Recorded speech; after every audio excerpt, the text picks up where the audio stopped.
So, dito tayo sa isa pang code. So, nakalagay dito is define check patient status. Merong nakapaloob na temperature, heart rate, and blood pressure. So, sabi dito, if temperature is mababa sa 40 or heart rate, if temperature is mataas sa 40 and heart rate mas mataas sa 30, yung blood pressure is mataas sa 180, return critical. Meaning, yun yung ilalagay niya. Yun yung, kumbaga, ayun yung, ano niya, yung functionality niya. Yung i-define niya pag nag-true yung isa sa mga to. Since or naman yung ginamit na logical operator. So, pag nag-false lahat yan, baba sa elif. Then, pag wala, default, which is normal. Ganon.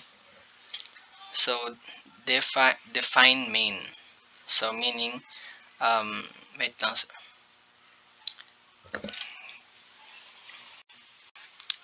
Meaning, patient count, normal count, attention count, and critical count. So, dito naman, while true, the hospital patient monitoring system, ito yun. So, kumbaga sa while true daw, meaning, pag habang hindi siya nagbe-break, nagtutuloy-tuloy yung looping ng while. So, kumbaga, print, hospital, name input, lagay ko dyan, kunyari, 20, 40. So, nilagay ko 40 para sinadya kong ilagyan ng critical. Kasi ito yung 40. So, ibig sabihin kahit na lagyan ko pa yan ng mas mababa pa, sabihin natin 35, baba sa blood pressure, sabihin natin 50 lang. Then, ayan. So, critical pa rin kasi nag-true to.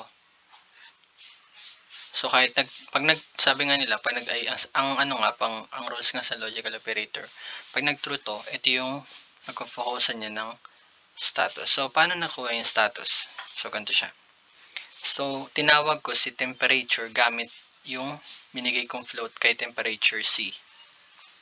Ito yun, temperature, yung heart rate, ito yun, blood pressure. So, ito yun, kumbaga ito yun. Naka-define sa check patient status, which is, tinawag ko siya dito, na bagong variable which is si status. So, kumbaga kung lahat ng may import ni user dito sa mga to, papasok dito, and then papasok kay status. So, pag naano nyo na yan, gets naman siguro yung logic, critical. So, critical kasi nag-40 ako dito. So, patient, yun nga, in-input niya na lahat. So, ito ang functionality nito is, wait lang, sabihin ko muna. So, pag nag-guess ako dyan, uulit lang si looping, which is magkatanong ulit siya ng name, and then age, something yan. So, ito ang functionality nito is, binibilang niya kung ilan yung nag-critical. Kunyari, nag-critical, sabihin natin sa isang, nag-yes siya ulit. So, nagtanong siya ulit ng pangalan. Then, ang naging status ulit is critical. So, kumbaga, yung critical na yun, dito magagaling yun. So, if status is critical, magadagdag siya ng mag-add siya ng another 1. So, kumbaga, parang 0. Itang, bigyan ko example. Parang kumbaga ganito siya. Critical count is 0 plus 1. So, equals siya is 1. So, kumbaga kung magadagdag ulit, kung merong ulit another customer, mag-add ulit ng 1, magiging 2. So, ganun siya. Same. So, bakit ito wala tong if logic conditional statement? So, ito naman, itong binibilang nito is yung patient na kung ilan yung patient na nagpa-check ulit. Kunyari, nag-guess ako. Kumbaga, another patient ulit.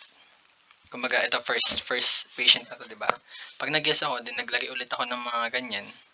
second patient na yun. So, kumbaga parang nag-i-increment lang. Nagiging una ay, kunyari, una na to, then dalawa. So, same lang din dito.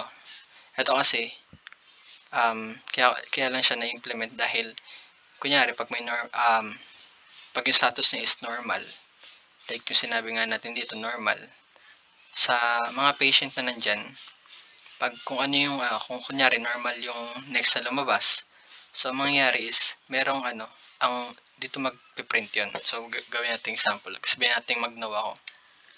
So, ganito siya. Pag nag-no, which means, ito lower, alam niyo naman yan. Pag lower, kailangan need na dapat small letter lang. Then, sabi dito, if continue is not yes. So, meaning, hindi ako nag-yes, nag-no ako. Doon lang magbe-break yung looping ng while. So, then, tsaka niya i-implement yung summary report. So, gawin natin ganito. Explain ko din to. So, total, patient count, which is ito yung sinabi ko kanina. So, hindi naman ako nagdagdag ng another patient kasi sayang din sa oras. So, isa lang yung patient ko. Nag-i-increment lang 1. So, kumbaga, pag ano ulit ako ng another patient, ipiprint niya dito yung 1. Kumbaga, may another, 1 plus 1 ulit, another patient ulit. So, magiging 2 na siya. So, kung sakali yung sa pangalawang patient is, nagkaroon ng, sa status niya is normal, mag-increment tong, if status is normal, yung mga normal, na second patient, normal lang yung niya, status niya, maglalagay siya dito sa normal. Since dito natin ini-input, tama ba? Dito napupunta yung mga itong mga variable na to, which is nag-increment nga pag sinabing 2. Ayun. So, I hope you get it po. Then, so, ito si main. Ang functionality naman ito ni main is tinatawag niya si define main. So, ibig sabihin, kumbaga, kung walang main, mag-error siya kasi nga, walang tumawag sa whole system na to. So, kumbaga, kung gusto kong tanggalin si main, dapat, para gumana siya is, dapat tanggalin ko rin si define main. So, ayan po.